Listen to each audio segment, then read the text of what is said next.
So today I'm about to show you how to use Claude to rewrite product pages in Shopify. First, open Claude AI and prepare your content data.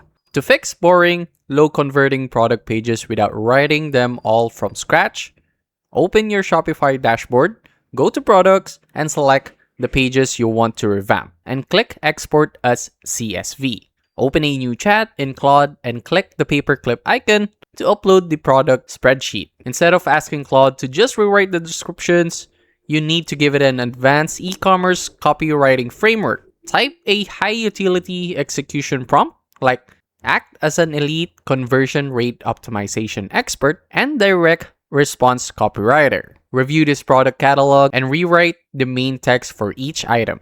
Format the new product copy using the PAS framework. Pro tip, don't spend hours manually editing 50 different product listings back into your store. Ask Claude to restructure the final copy so it's immediately ready to re-import.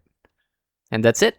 That's how to use Claude to rewrite product pages in Shopify. If this helped you out, make sure to like, subscribe for more quick tutorials like this, and comment down below what other topics you want me to break down next.